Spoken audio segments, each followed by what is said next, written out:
پیغمبر خدا میگه من صام رمضان ایمانا و احتسابا غفر له ما تقدم من ذنبه. کسی رمضان به پاکی روزه گیره، شبهاش قیام لیل تراویح خوانه، خدا گناهاش میگذره.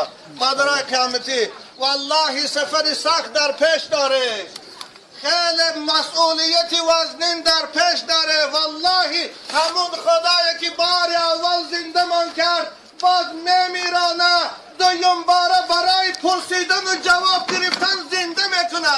برای اون روز تیاری بینه، نمازاتان خانه، میلش کار کنه، از لباسای اسلامی، از حجاب اسلامی رعایت کنه، مغرور این رنگ و باری دنیا نشوه. والله مرگ آمد همش بکار نمیره. خدا خواهد مرزالی را امشب دختر کاش 2 رکعتی نماز خانه خاره قیامتی، بعد از گفتن 2 رکعت نماز خانه سوره کلیه را 1 بار سوره قل هو الله ثواب شه به روح مرزالی هدیه کنه. خدایا امشب خیلی شب سخت های. الان مرزالی به همسایه های روپرو مشکون ها را دیدگی نیست. الان خانه امریکی او خانه را ندیده بود، خیلی براش دهشت است. 2 رکعت نماز خانه ثواب شه بخشه، والله روحش های شما خرسه. از این گریه فایده نیست، خدا عذاب میکشه اما اون ناراحت میشه از گریه شما. رسول اکرم ده المیت یعذب بما نیح علیه، خدا میت در قبر عذاب میکنه به گریه های بی محل. میلش آبی دیده ریزه، ملایم گریه کنه اما صدای بلند نکنه. خیره قیامتی این دوستی از من برای شما میگم، انشاءالله روحش های شما خرسم میشه. این شب 2 رکعت نماز خانه. من رمضان مبارک قریب که نیست شد ایستاده به پاکی گیره. خدا فردا برای شما حیاتی که آخرش گریه نداره جنت های، حیاتی که آخرش بیماری نداره جنت های، حیاتی که آخرش مرگ نداره جنت های، حیاتی که آخرش کمبغلی نداره جنت های. این دنیا حال تا معلوم است چیست. میخوای حیاتی با راحت، میخوای حیاتی همیشگی، میخوای حیاتی جاویدانی، میخوای حیاتی خوشنودی خدا، بندگی خدا کنه، هم کاری دنیا کنه هم عبادت خدا کنه. رسول اکرم گفتن ولا نصیفها علی رأسها خیر من الدنیا و ما فیها. یک روی مالی که خدا برای زنهای مؤمنه در جنت آماده کرده، اگر امروز باشه در اوکسیان انگلیس ها بیارد همه دنیا را تریلیاردهاش قیمت یک روی مالی او نداره. وای برای شماست خواهرای عزیز، ما درای قیامتی وقتی که بندگی خدا کنه و از به حیای حقتان نگه داره. رسول اکرم میگه هر عیال 5 وقت نماز خانه، رمضان مبارک روزش گیر شوهرش احترام کنه، از کدام داره که خواه جنت میگره. خدا همت نگه داره. خواهرای قیامتی صبر جمیل و بیماراتان شفاتی و به توفیقاتان توفیق دیو، مسافراتان در مسافرتان نگه دارو.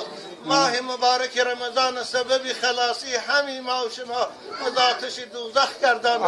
ماه رمضان سبب در آمدن بهشت جاویدان کنه. خاندان مرزالی خدا صبر جمیل دختر کاشف کنه.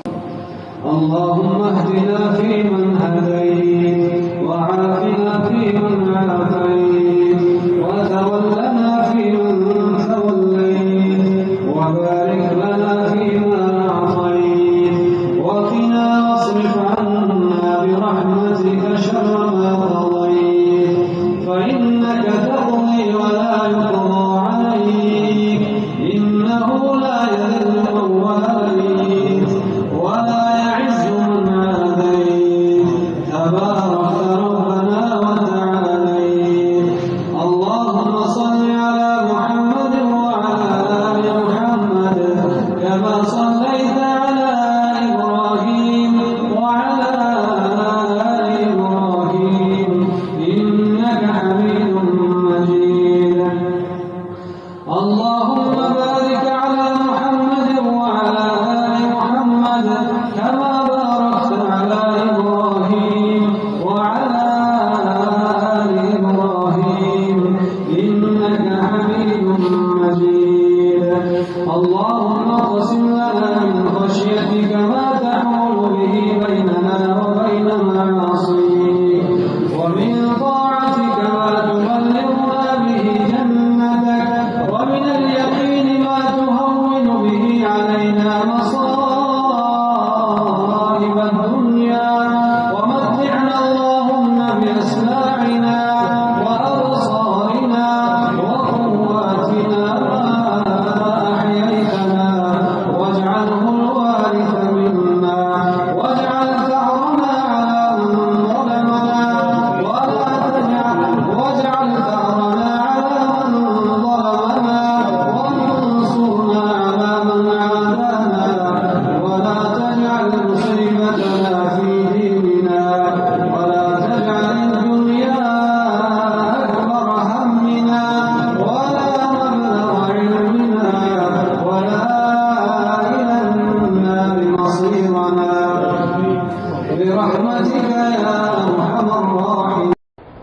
کسی یک روز رمضان به سبب به عذر اگر خورد یک روز، وای به حال کسانی که تا امروز روزه نداشتیان، وای به حال پهلوانانی که رمضان مبارک می‌دارند و پروا ندارند که این ماه چه ماه است.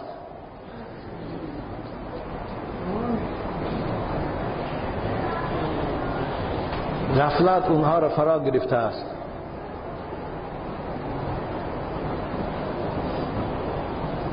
دلهاشان زنگ زده است، در او دل نور ایمان نیست، در آن دل صحبت خدا و رسول تأثیر ندارد،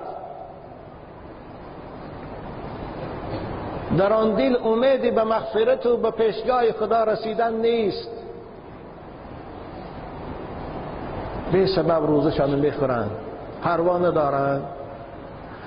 رسول اکرم چه گفتند؟ روز پشیمان شوند و بازگشتی به سوی خدا کنند. روز بعد از منصب رفتن، بعد از اینکه ایام جوانیشان سپری شد و به 70 و 80 رسیدن، ترس مرگ، ترس خدا، ترس داخل قبر براشان پیدا شد. یکی او زنگ دلهاشان تازه شد، یک نور از نور ایمان در قلبشان روشنایی داد. یکی واهمه زیرشان که مردن هست، پیشگاه خدا رفتن هست، جواب دادن هست. یک تکان میخورن و بیدار میشوند از خواب، ثانی روزه قضایی گیری رو سر میکنن، قضایی میدارن. حضرت چه گفتن؟ اگر تمام عمرشان روزه قضایی دارند، ثواب یک روز رمضان هم گرفته نمیتونند. آره فرض از گردنش ساقط میشه اگر قضایی دارند، اما ثواب یک روز رمضان که خداوند گفته است الصوم لی و انا اجزی به، من پاداش میدم، این ثواب به دست گرفته، به دست آورده نمیتونند. نه بچه های عزیز، به پاکی روزه دارید. السلام علیکم و رحمت الله و برکاته. قومای عزیز، خداوند از این آفتی که بالاتان آمده همتان نگه داره، اجر و پاداش بزرگ نصیبتان کنه. انشاءالله خداوند هر چیزی که بالای بنده میبیاره او یک امتحان است، سبب کثافتی گناه بدبختای، اما چه علاج ما و شما هم مبتلا شدیم. لیکن انشاءالله صبر کنه، خداوند این مصیبت با از بالاتان دور میکنه. گویا کلمه حسبنا الله و نعم الوکیل، نعم المولا و نعم النصیر. خداوند به حق اسماء حسنات که تو خود خلاص کننده بنده ها هستی، قومای ما را و مردم مسلمان آنجا را از این سیلاب نگه دار، خانه هاشان با تینج کن، به خانه هاشان سلامت بازگردن. از این بیماری که امروز جامعه جهانی را مبتلا کرده از سبب کثافتی گناه های این بدبختا، خدایا همه امت اسلام خصوصا مردم ما را، مردم خیش تبارک که در قزاقستان، خواه قزاق خواد مسیحی خواه دیگر، خدایا همش نگه دار پروردگار، همشان به تو امانت میسپاریم، نگهشان دار. سلامت باشه قومای عزیز، انشاءالله صبر کنه، خدا همش از شما دور میکنه. آمین یا رب العالمین.